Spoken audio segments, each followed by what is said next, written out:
lit the candle for love. And that sometimes can mean so much and it can be so heartbreaking, right?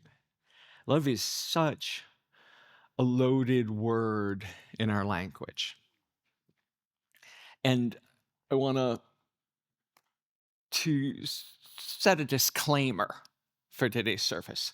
I'm going to be talking about Jesus and I'm going to be talking about the Bible. So anybody faint of heart, just know that that's coming up. All right?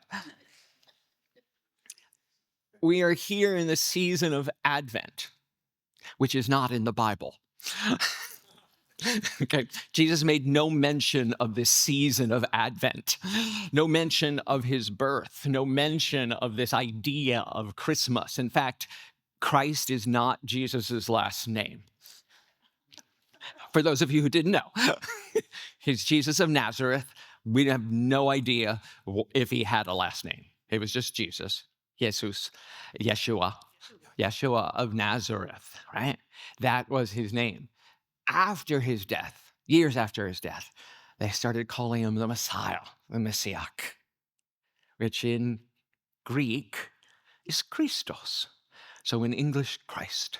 And so we celebrate Christmas or Christmas, and we celebrate Jesus Christ, not as his last name, but as something we aspire to, the consciousness of the Christ here in Unity.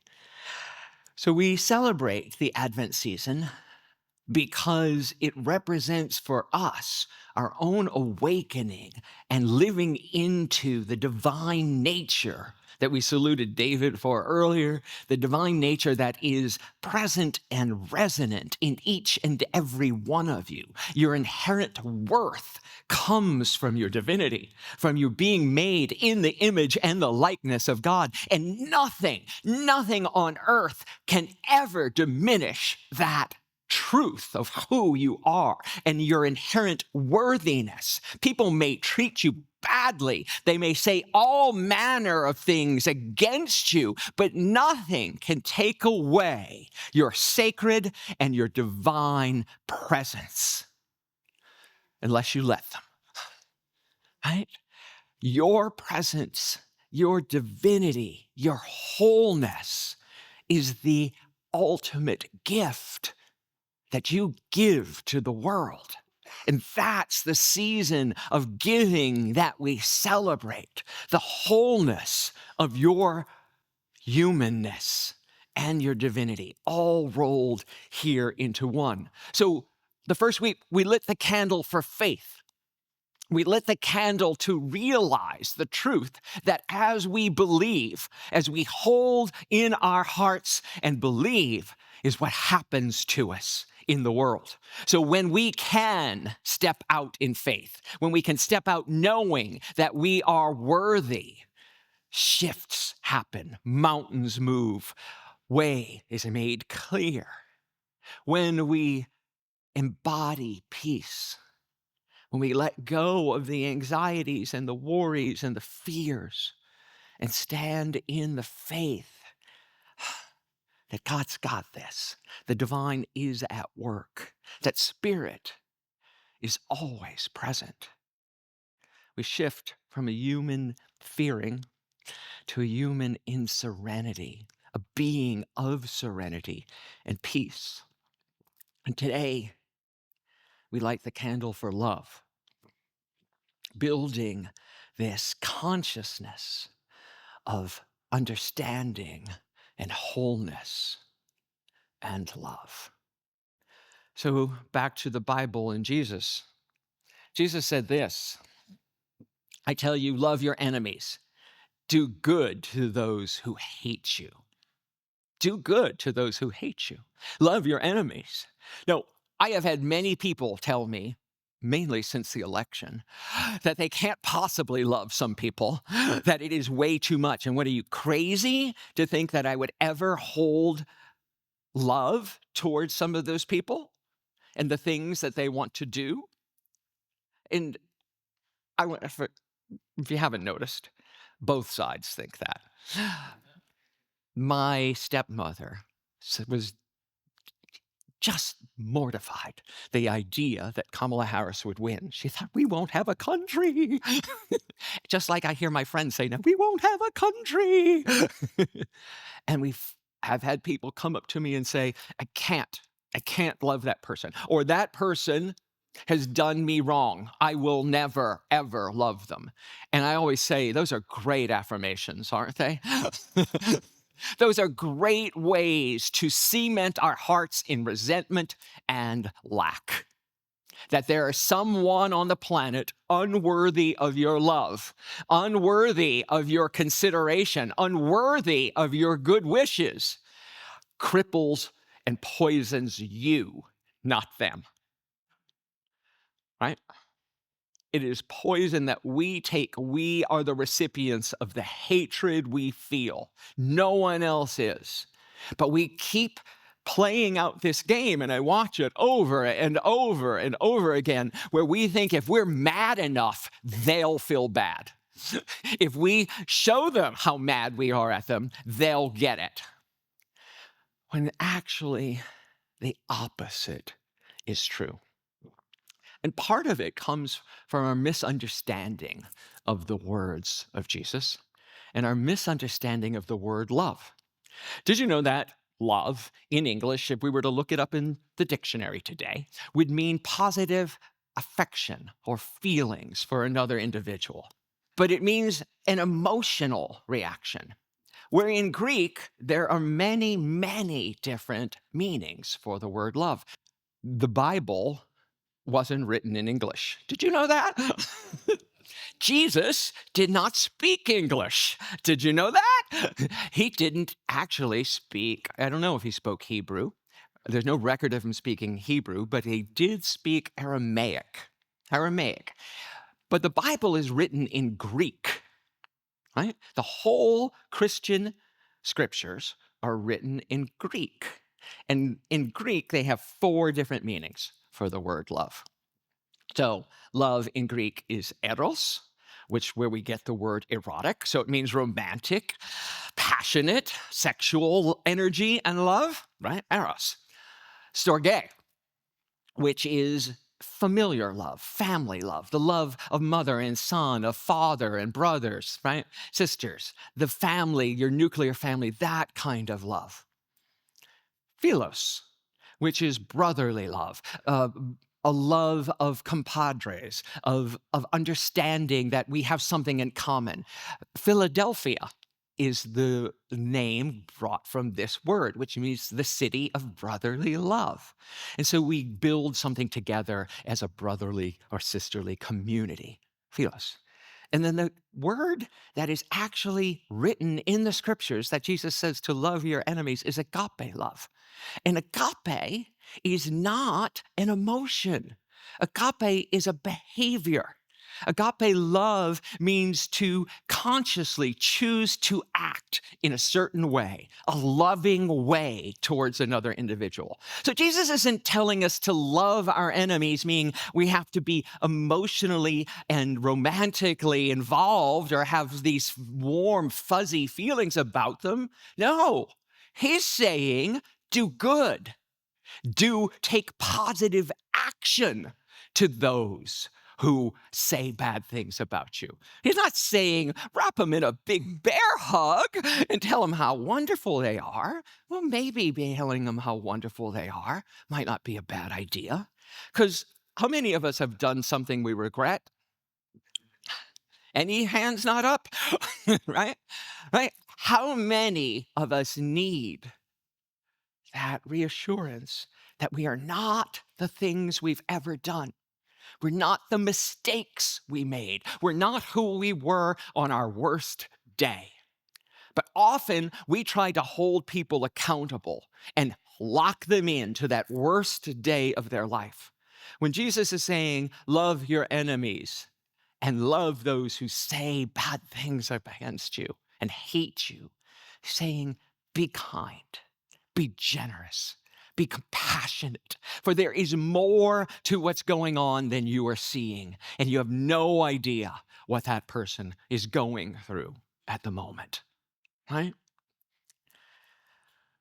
Paul, also writing in Greek, We all know this quote. It's been said at numerous weddings, right? Love is patient, love is kind, love does not envy, love does not boast, it is not proud, it does not dishonor others. It is not self seeking, it is not easily angered. Oh, that's a hard one. It keeps no records of wrongs. It keeps no records of wrongs. How many of us keep records of wrongs? In my 12-step program, we have had to have a whole list of resentment inventory and hanging on to resentments for weeks, months, years, decades. How many family members don't speak to each other because of something that happened 20, 30, 40 years ago? What that poison does is not love. That is living in resentment and fear. Love does not delight in evil, but rejoices with the truth. It always protects, it always trusts, it always hopes. Agape always perseveres. So, love is a verb.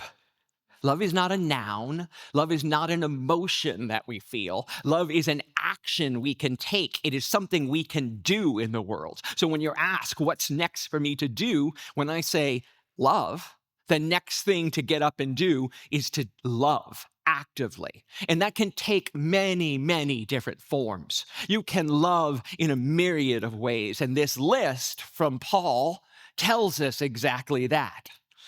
Patience, showing self-control. Right? The hardest one. Grant me patience and grant me it now. Great prayer, right? Because self-control to not react when something happens, but to respond with patience and love, right?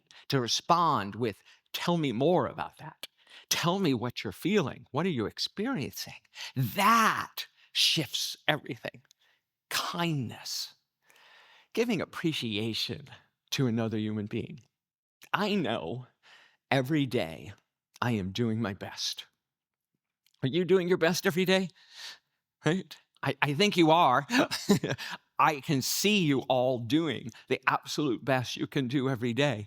And sometimes we'd like a little appreciation from that, a little bit of acknowledgement, right? Sometimes we need it.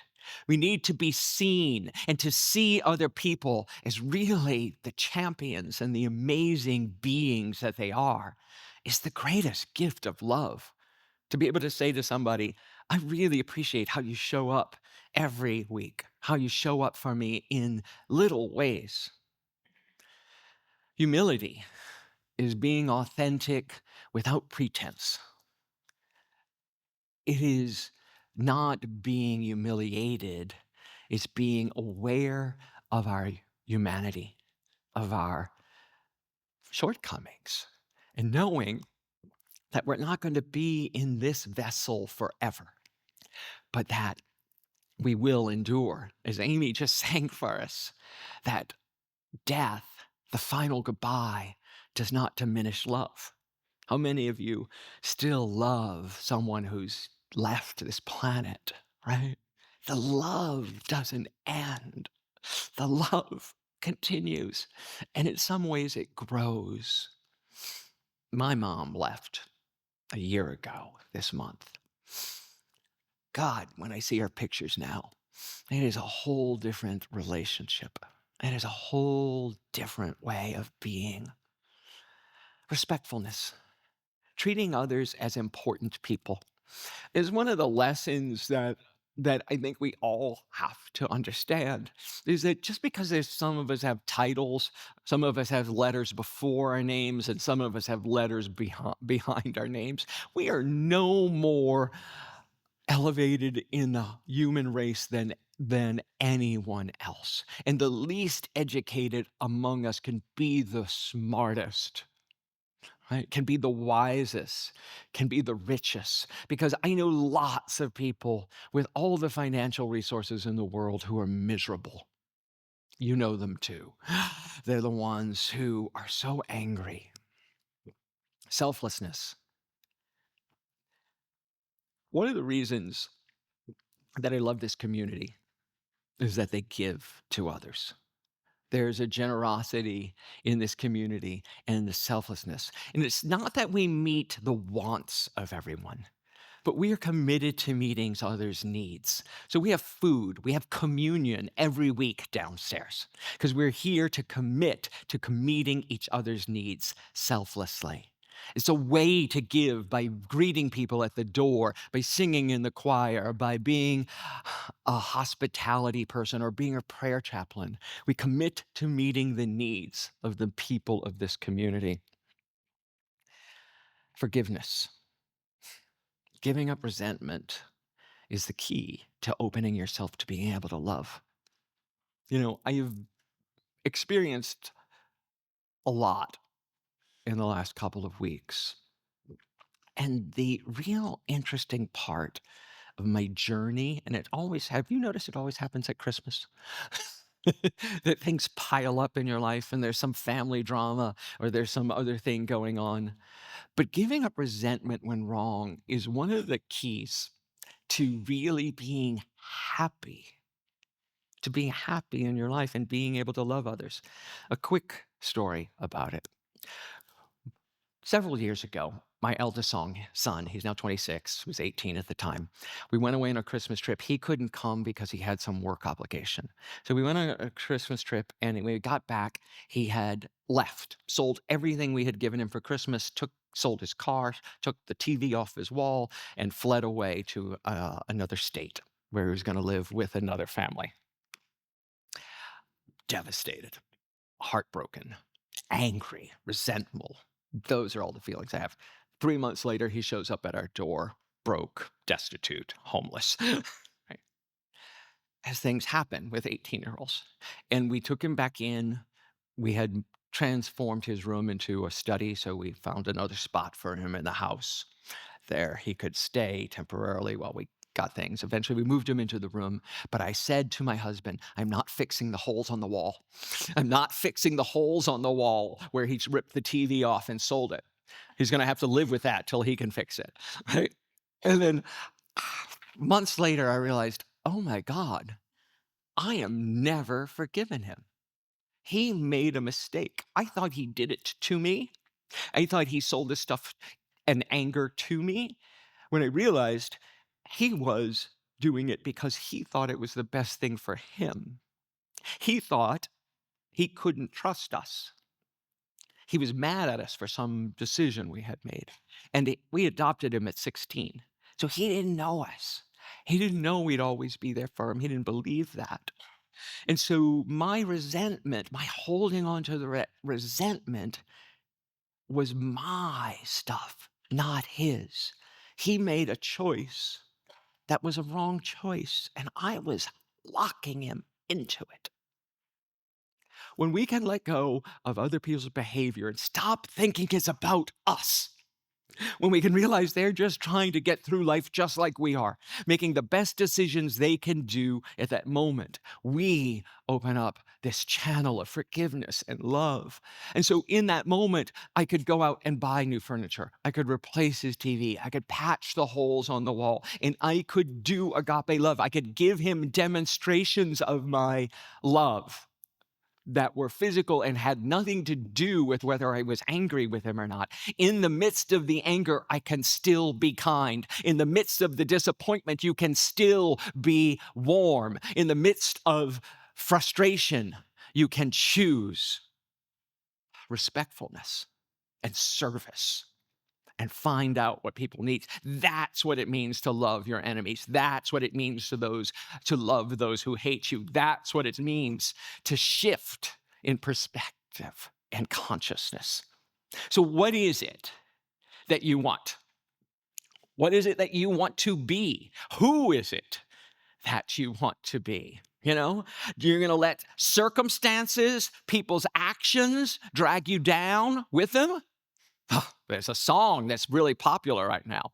No one in all of Oz, no wizard that there is or was, is ever going to bring me down, right? Is ever going to bring me down to hatred, is ever going to bring me down to lack and bitterness. You can either get bitter or you can get better, right? You can either rise above it and be kind, to be the object of affection and love to others when they need it most, and that will shift the situation. So, as we light these candles, this isn't about lighting a candle. This is about shifting and awakening our consciousness to the truth of who we are. You are a divine being here on earth to make a difference in this earth. And it is your choice how you behave in any moment. It is always, always, no matter what is going on, your choice on how you behave. Who do you want to be? Do you want to shift the world? Or do you want to just say, well, see, that's the way the world is? Because the truth is, on the outside, it's just a reflection of what's on the inside. Everything we experience on the outside is a reflection of who we are on the inside. So when we can shift to being agape, kind, loving, forgiving, generous, peaceful, when we can listen to others without having to fix, blame, or change them, we become the most powerful beings on earth. When you love, you bridge all gulfs. When you act in love, when you use love as a verb, you shift everything.